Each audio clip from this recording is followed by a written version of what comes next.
ഞാൻ ഇത്രയും കാലം എവിടെയായിരുന്നു? നീ ഇത്രയും കാലം ദുബായിലായിരുന്നുള്ള ദുബായിൽ കഴിഞ്ഞ ഫ്ലൈറ്റിനല്ലേ ലാൻഡ് ചെയ്തത്. അളിയാ ഹായ്. അളിയന്റെ ഈ കണ്ണന്റെ പുളിസെ പോലെ ഇരിക്കണേ. നിനക്കിപ്പോ ബുൾസൈ ആയിട്ടും ഓംലേറ്റ് ആയിട്ടൊക്കെ തോന്നും. കാരണം നീ ഇപ്പൊ മുട്ടയെന്ന് വിരിയാത്ത പ്രായമാണല്ല. അയ്യോ അളിയന്റെ വയറെന്താ വീർത്തിരിക്കണേ? ഇതിനകത്ത് കുട്ടിയുണ്ടോ?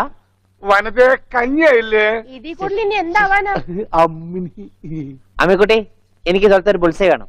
എന്താ ഉണ്ണിയേട്ടാ ഇത്? ഇത് ഉണ്ണിയേട്ടന്റെ അളിയനല്ലേ? അങ്ങനൊക്കെ പറയാവോ? ഈ അളിഞ്ഞ സാധനത്തിനാണ് അളിയെന്ന് പറയണേ. വനത്തെ എന്തെങ്കിലും എടുത്തു നോക്കൂ. നമുക്ക് അപ്പുറത്തേക്ക് പോവാം. അപ്പുറത്തേക്കൊന്നും പോണ്ട, നമുക്ക് പുറത്തേക്ക് പോവാം. അയ്യോ ഈ രാത്രിയിലോ? നമുക്ക് നാളെ രാവിലെ പോവാം. അയ്യോ അത് വേണ്ട, രാവിലെ പോയി ആരെങ്കിലും കാണും. നമുക്ക് കാലത്ത് പോവാം. ഇതാ എന്റെ വീട്. ഓ അവസരം നമ്മൾ കണ്ടുപിടിച്ചു. ഇതെന്തിനാ വെച്ചിരിക്കുന്നത് അറിഞ്ഞൂടെ? നീ വേലയാടാതിരിക്കാൻ. ആരാ ഇവിടെ പൈസ കൊടുക്കണ?